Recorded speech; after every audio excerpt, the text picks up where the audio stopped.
জয় গুরু, সকলকে প্রণাম। ছোটদের প্রতি আমার অনেক স্নেহ এবং ভালোবাসা। আজ আমি আলাপ করব আপনাদের সাথে ইউটিউব চ্যানেলের জন্য প্লেলিস্ট কিভাবে তৈরি করতে হয়। অনেকেই জানেন, যারা নতুন তাদের জন্য। প্রথমে আমরা জেনে নিই প্লেলিস্ট কি।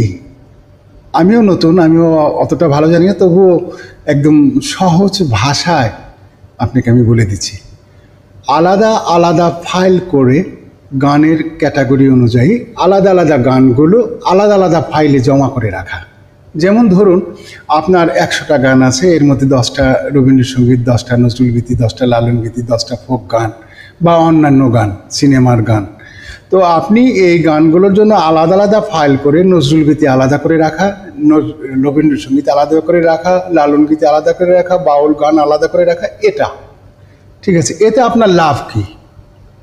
কোনো ভিউয়ার আপনার চ্যানেলে আসলো, আসার পর আপনার চ্যানেলে ঢুকে আপনার প্লেলিস্ট থেকে তার ইচ্ছে মতো গান শুনতে পারবে। অর্থাৎ সব ভিউয়ার সব গান পছন্দ করে না। কেউ রবীন্দ্রসঙ্গীত পছন্দ করে, সে আপনার প্লেলিস্টে ঢুকে রবীন্দ্রসঙ্গীতগুলো শুনবে। যে নজরুলগীতি পছন্দ করে, সে আপনার নজরুলগীতির ফাইলে ঢুকে নজরুলগীতিগুলো শুনবে। এইভাবে আপনার প্রত্যেককে গান শুনতে পারবে। গান, এতে আপনার লাভ, আপনার ভিউ বাড়বে, আপনার যে মেইন টার্গেট যেটা ওয়াচ টাইম সেটা বাড়বে। আবার কেউ যদি মনে করে, আপনার কোনো বন্ধু, কোনো আত্মীয় বান্ধব, সে আপনার গানগুলো শুনবে, সবগুলো গান প্লেলিস্ট থেকে, তো সে আপনার চ্যানেলে গিয়ে প্লেলিস্ট অন করে, যেমন নজরুলগীতি 20টা নজরুলগীতি আপনার আছে, অল প্লে করে রাখলো। সে আপনার 20টা নজরুলগীতি এক আধারে বাজতে থাকবে ননস্টপ। এতে আপনার প্রত্যেকটা গান থেকে একজন করে ভিউ আসবে, প্লাস ফুল ওয়াচ টাইম আসবে। ঠিক আছে। এভাবে যদি কেউ মনে করেন গান চালু করে সে রান্না করলো, যা কিছু করলো, ইয়ারফোন দিয়ে শুনতে থাকলো বা গান বাজতে থাকলো, সে কাজ করতে থাকলো, এতে আপনার কোনো সমস্যা নেই। আপনার গানগুলো বাজতে থাকছে, আপনার ভিউ আসলো, প্লাস আপনার ওয়াচ টাইম বাড়লো। এটা তো কীভাবে আমি প্লেলিস্ট তৈরি করব, এটা নিয়ে আলোচনা করি। আমি অন্য একটা মোবাইলের স্ক্রিন শেয়ার করে দেখাচ্ছি। আমার পুরানো একটা mobile, iPhone plus Android, computer, laptop, যাই বলুন, সবগুলো একই, একেবারে সহজ। আপনি ইচ্ছে করলেই পারবেন। ঠিক আছে। তো আমি এখানে আমার স্ক্রিন শেয়ার করে আপনাকে দেখাচ্ছি। প্রথমে আমি ইউটিউব অ্যাপস অন করলাম। এখানে আমার ইউটিউব অ্যাপস দেখেন, আমার নিচে একটা ছবি আছে, এখানে আছে ইউ লেখা। উপরে যারা আছে এরা প্রত্যেকে আমার সাবস্ক্রাইবার, আমি এদেরকে সাবস্ক্রাইব করেছি। এখানে দেখুন, যাদের নামের পাশে গ্রিন কালারের ডট আছে তারা প্রত্যেকেই এই মুহূর্তে অনলাইনে আছে। ঠিক আছে, এটা কিন্তু খেয়াল রাখতে হবে। মানে দেখা যায় যে কে কে এই মুহূর্তে অনলাইনে আছে।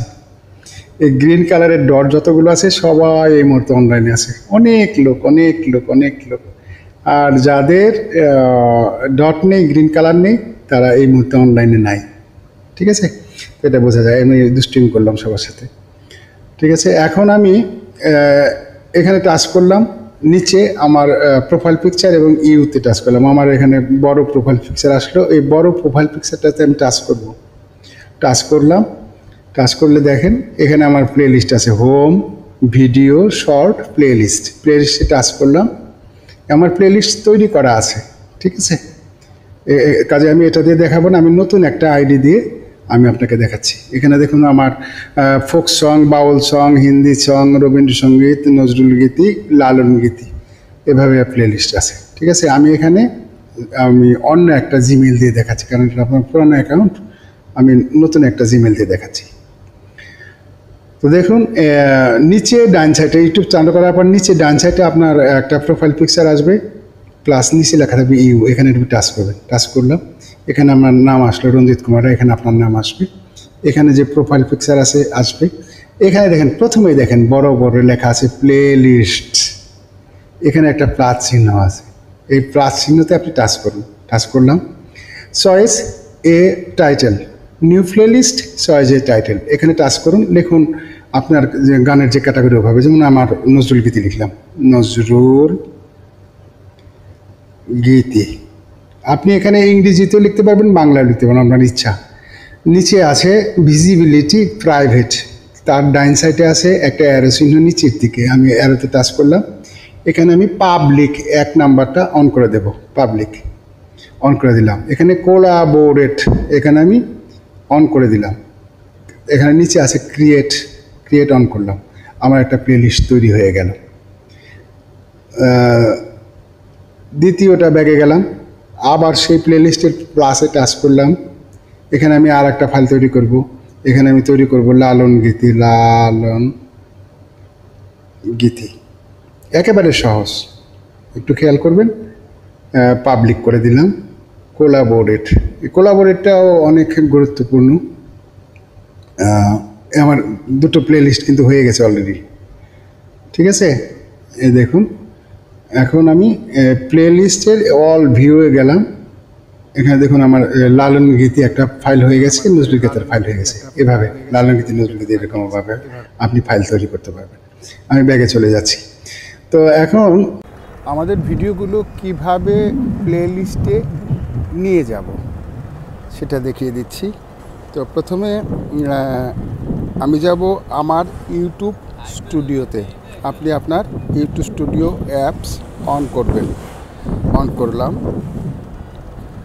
তো এভাবে শো করছে আমার নাম, আপনার নাম এখানে শো করবে। তো নিচে 2 নাম্বার কন্টেন্ট, এখানে যাব 2 নাম্বারে কন্টেন্ট, তার ভিডিও এখানে আছে view all, view all touch করব। যেমন 2 নম্বরের গানটা দেখুন, কৃষ্ণপ্রেমে পোড়া, লালন গীতি। এটার রাইট সাইডে 3টে ডট আছে, প্রত্যেকটা ভিডিওর মধ্যে দেখেন 3টে করে ডট আছে। 3টে ডটে টাচ করব, কৃষ্ণপ্রেমে পোড়া, 3টে ডটে টাচ করলাম। এখানে এডিট, 2 নম্বরে এডিট, পেন আইকন দেওয়া এডিট, এখানে টাচ করলাম। এখানে টাচ করার পরে আমি একটু নিচে যাব, দেখেন ভিডিওটা একটু নিচে গেলাম। নিচে গেলে এখানে লেখা আছে অ্যাড টু প্লে লিস্ট, ঠিক আছে। এখানটা প্লাস আছে, এই সাইডে একটা প্লাস আছে, দেখেন অ্যাড টু প্লে লিস্ট। আমি এই প্লাসে টাচ করলাম। টাচ করার পর যেহেতু এটা আমার লালন গীতি আমি জানি, তাহলে উপরে আমার এই ফাইলগুলো দেখাচ্ছে লালন গীতি, রবীন্দ্রসঙ্গীত। আমি এই লালন গীতির এখানে টাচ করব। এখানে ঘরটা ফিল আপ হয়ে গেল। আমি এখন নিচে ডান, ব্যাস আমার এটা হয়ে গেল। সেভ, উপরে রাইট সাইডে সেভ আছে, সেভ করলাম। এটা আমার ওখানে গিয়ে সেভ হয়ে গেল। 2 নম্বরে একটা গান দিই, এসব দেখি কানার হাট বাজার।